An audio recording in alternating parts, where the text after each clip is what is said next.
Ever since the show began in 1963, one of Doctor Who's iconic hallmarks alongside the Daleks, the Cybermen and the TARDIS has been the cosmic title sequences that have for over 6 decades now transported viewers from the comfort of their living rooms to far-flung corners of the galaxy in order to put the universe to rights with the Doctor. At the time of the creation of this video, we've seen a total of 16 different main title sequences across Doctor Who on television, with several counts being much higher if you include one-off variants or slight alterations throughout the years. Although there will be some mentions of the different arrangements of the Doctor Who theme tune, this video is specifically about the history of the on-screen titles we've seen over the past 6 decades, and will be illustrating how we got from this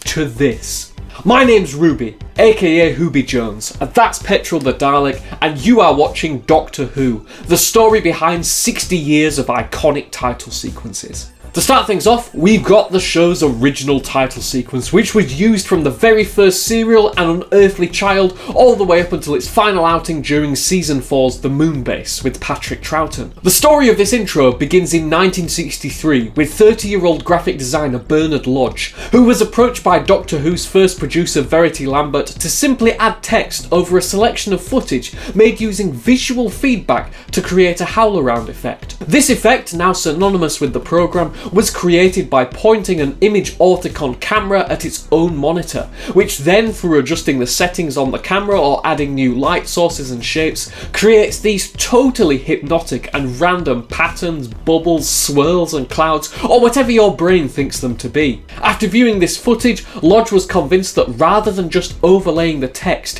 he needed to place the Doctor Who titles inside of the footage. And so Bernard Lodge, alongside Hugh Shepherd and Norman Taylor, experimented with blending the titles into the footage, which Lodge then edited together into the final version we see today. This intro remained until the broadcast of the Macra Terror on March 11th, 1967, with Bernard Lodge helming this new redesign. This version is the first to feature the face of a Doctor in the titles, and although there were experiments to include a face in the original Hartnell title sequence, it was deemed too scary and the idea was shelved until this version. Lodge once again used the howlaround visual feedback technique to create these titles, and in my opinion he absolutely knocked it out of the park, with such incredible shapes and twists and turns, and the superimposed photo of Patrick Troughton that sort of rips and fades away really does elevate this title sequence above its predecessor. This title sequence remained up until the broadcast of John Pertwee's introductory story Spearhead from Space on January 3rd, 1970.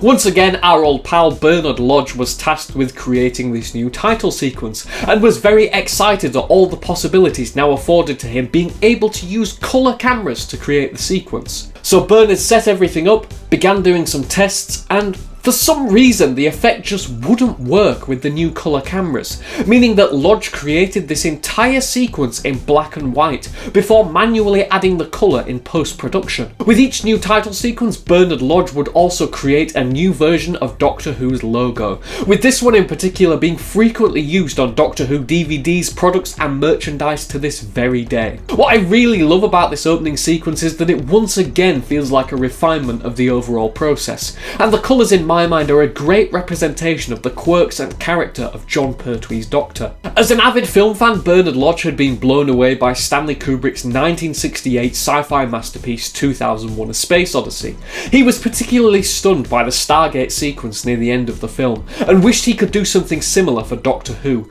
but at the time had absolutely no idea how this effect was achieved. That is until several years later, he realised that it was done using a technique known as slit scan. Now honestly, I've read so many different explanations of how this technique works, but I've never quite understood it fully. So here goes possibly one of the worst explanations of slit scan that you've ever heard. But it involves using a camera with an extremely long exposure in order to create these incredible light streaks and patterns based around the shape of a slit placed in front of a camera, which then has colours or artwork behind it. Now that's an oversimplification of an extremely complex and artistic process which Bernard Lodge was able to use to create the title sequence sequence for Jon Pertwee's final season, and the results are just breathtaking, and really were a quantum leap not just for Doctor Who, but for television intros in general. We've also got the new diamond logo designed by Lodge on display for the first time here, a variation of which is still used to this very day. Sadly, this intro was only used for 26 episodes, before the casting of Tom Baker meant that once again,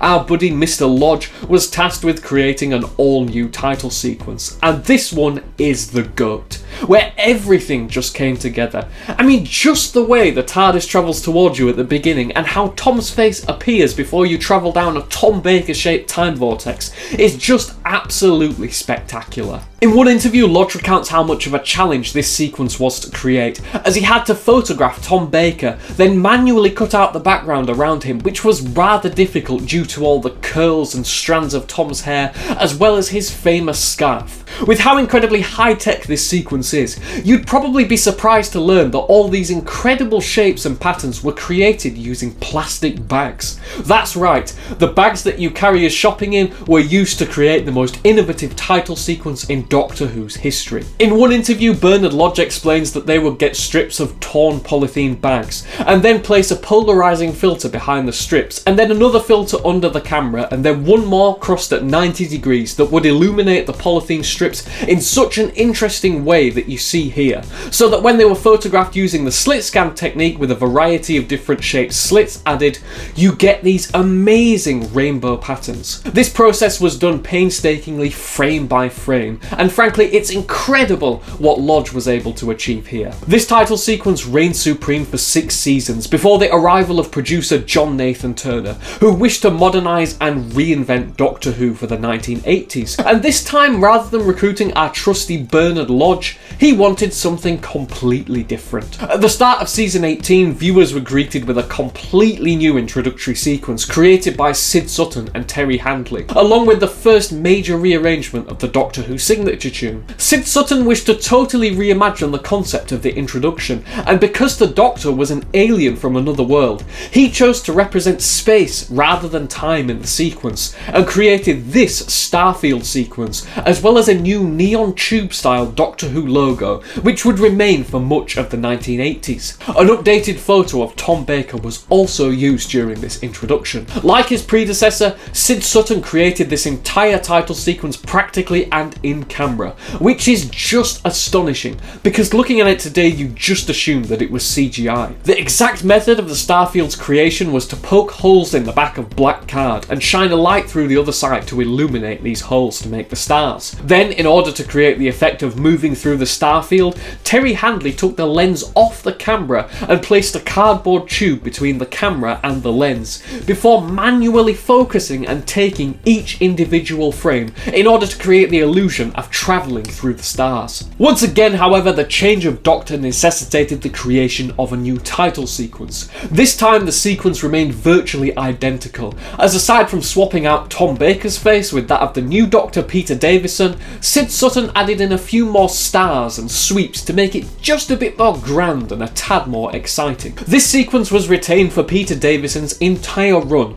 until the introduction of Colin Baker at the end of season 21 with the Twin Dilemma. This time around, Sid Sutton wished to retain the Starfield, but change up the reveal of the Doctor's face and logo. These extra rainbow swirls were added before the reveal of Colin's face, in order to highlight this Doctor's more colourful character. I'm guessing that Sutton decided to do this after seeing Colin's costume for the first time. What's interesting about this sequence is that rather than just using one photograph of the actor, this time Sid Sutton photographed Colin pulling a variety of different expressions, and created this great effect where he sort of smiles at the viewer, which is a really nice touch. I'm going to play the sequence for you now and just watch the question marks on Colin's collar, as they are the dead giveaway of when each photograph changes. This title sequence remained virtually the same for both of Colin Baker's seasons in Doctor Who, except that the signature tune got a new, more ambient rearrangement by Dominic Glynn for the Trial of a Time Lord season/story arc. After the show itself had been placed on trial by the powers that be at the BBC, the decision was made that yet another new Doctor was needed if the show was to continue, which once again meant it was time for a new title sequence. But this time, there was a new technological innovation that would make this the most exciting and ambitious sequence made for Doctor Who yet. John Nathan Turner commissioned graphic designer Oliver Elms to work with computer graphics company Cal Video to create this new title sequence entirely using CGI. To say that Cal Video, Oliver Elms and fellow designer Gareth Edwards went all out is an understatement, as this sequence is so bold, so brash and over the top, and for the first time since the Tom Baker sequence, the TARDIS is back in its full early CGI glory. Costing a whopping £20,000, this title sequence took 3 long months to produce, and although perhaps it's the most dated when we look at it today, it really was a pioneering piece of computer graphics and computer generated imagery. Also, fun fact, for the part where Sylvester McCoy's face appears all silver on the screen, despite all this technological wizardry, they literally just painted his face silver to take the photograph. Our next title sequence, through no fault of its own, sadly only ever made one appearance in the Paul McGann 1996 TV movie, which is a shame because technically it's a stunning sequence and almost acts as a precursor to the first few title sequences we get in New Who. Created by Canadian post-production firm Northwest Imaging and Effects, this sequence saw a return to Bernard Lodge's time tunnel design, this time pairing it with a spacier star background. What's interesting about this title sequence is that it starts with Lodge's John Pertwee era logo before kicking off into the vortex, and it set the trend which has continued to this very day of having the lead actors' names appear during the sequence. Unfortunately, I can't give you much more info on this sequence because sadly there's little to no information available out there online regarding this title sequence. They're a really nice set of titles though, I guess. It would be a further 9 years before fans got their eyes on Doctor Who's next title sequence, which this time was accompanied with the arrival of the 9th Doctor Christopher Eccleston and new showrunner Russell T Davies. With the quantum leaps in computing power and technology even since the 1996 TV movie, naturally another fully CGI title sequence was the way to go. Designed by visual effects company The Mill along with a new logo from BBC Wales's graphic team, this new title sequence feels like the perfect modernisation of Bernard Lodge's original time tunnel design. The inclusion of the TARDIS in the sequence is just brilliant and really sells the entire piece. This title sequence would remain in the programme with minor alterations on the logo and slight changes with the colours from the start of Christopher Eccleston right up until the arrival of Matt Smith as the Doctor in 2010. With the arrival of not only a new Doctor but also a new showrunner in Stephen Moffat, another new title sequence was needed to convey the new darker fairy tale mood of this era. This time British VFX company Framestore were tasked with making the piece, and according to the TARDIS wiki, its creation was a particularly harrowing task that really did come down to the wire, as work on the sequence began just 3 weeks before the broadcast of Matt Smith's debut episode, The 11th Hour. However, the project's visual effects supervisor Christian Mans had the task well in hand, as he created the treatment for and directed the sequence, which involved bringing in 2D and 3D artists from Framestore's Icelandic branch to get the sequence ready in time for broadcast. What I love about the sequence is, for me, it hammers home the idea that the TARDIS is a dark and dangerous place to be, which is reflected throughout Stephen Moffat's entire tenure as showrunner. Just a few years later, however, it was all changed once again, as we saw a brand new title sequence at the start of the 2012 Christmas special, The Snowmen. Gone was the time vortex that had dominated every sequence since 2005, and in its place was this dazzling psychedelic sequence, which to me feels like a great little combination of all the title sequences we'd seen so far. We've got a combination of the howlaround style shapes, the stars, and even a little time vortex with the TARDIS towards the end. Created by Peter Anderson's studio, this sequence also saw the reintroduction of the Doctor's face, albeit just with his eyes, but even so, finally the Doctor's face is back where it belongs in the title sequence. I think what Moffat and co will have done with this sequence, and this is just pure speculation on my part, is created something in the lead up to the 50th anniversary that was a greatest hits sort of thing when it comes to Doctor Who's openings, and I really like it. Once again though, change was just around the corner, as in late 2014 with the arrival of Peter Capaldi, we needed another new title sequence for Doctor Who, although this one was sourced in a rather unorthodox manner. It all began with Leeds-based motion graphics designer Billy Hanshaw, when he made his own unofficial Doctor Who title sequence and uploaded it to YouTube. He did it just as a fun project, but also to show future clients what he was capable of creating. And by chance, the god that is Stephen Moffat stumbled upon this sequence on YouTube and was so blown away by it that he commissioned Hanshaw to create the show's official title sequence for the 12th Doctor. The final sequence was then a sort of adaptation of his original sequence, and it was made in collaboration with Hanshaw and the graphics team at BBC Wales. Billy Hanshaw wanted to hammer home that the Doctor is a Time Lord and travels through time, and his use of the clock motif fits really well with the darker tone and storytelling of Capaldi's Doctor. And it's just a brilliant continuation of the trend we've seen through to this day, of those people who grew up with Doctor Who as kids coming to help reshape and redefine the show in their adult lives, which I just absolutely love. This sequence, with a few modifications for special episodes and the like, remained in place throughout Capaldi's entire run, until the arrival of Chris Chibnall as showrunner and Jodie Whittaker as the Doctor once again meant that it was time for a new title sequence. As with this era of Doctor Who as a whole, this new title sequence was a massive visual overhaul, creating what I'd call a modern CGI reimagining of the original William Hartnell and Patrick Troughton title sequences. Crafted by Ben Pickles, who has been creating Doctor Who fan visual effects and posting them on his YouTube channel since he was 16 years old, this sequence for me really matches the aesthetic of this era of Doctor Who, instantly placing us in a totally different world than the one we'd been in before. I also really love the new logo for this era, which was created by creative agency Little Hawk in collaboration with Chris Chibnall and executive producer Matt Stevens. Like everybody else, I was absolutely stunned to hear that Russell T Davies would be returning to Doctor Who when the news broke at the end of 2021, and especially with the announcement of much bigger budgets thanks to the involvement of Disney+. We finally got to see a brand new, lavish title sequence in 2023's The Star Beast, and honestly, I was blown away by it. These titles were a collaboration between Russell T Davies and the VFX Studios Painting Practice and Real Time, and were even nominated for our BAFTA award for Best Titles and Graphic Identity. According to one of the video commentaries, the sequence at one point included a shot of David Tennant and Catherine Tate hanging out of the TARDIS, which Russell loved and nobody else seemed to like, with Russell hell-bent on keeping the sequence in the programme. That is, until he showed the sequence to his old pal Stephen Moffat, who when that bit appeared on screen just said, "Cut that shot," and it was axed. This is the first sequence for me where it feels like the TARDIS is a real object and it has real weight to it as it's hurtling through the time vortex. Though it had slight alterations made to it with the colours and the way the logo fades in, this title sequence was retained for the brilliant yet short run of our most recent Doctor, Ncuti Gatwa.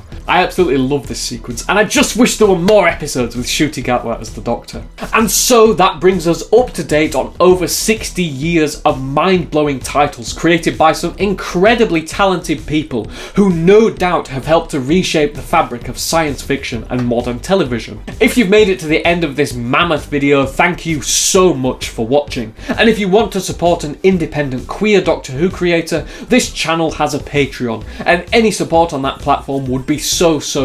appreciated. The link of that can be found in the description. There will of course be things that I've missed in this video, such as episodes that didn't have title sequences, slight variations for specials and such, but be sure to let me know your own personal favourite title sequence in the comments below. You're probably wondering what my favourite Doctor Who title sequence is, and frankly for me, there's no competition. It's Evil Dance title sequence. No.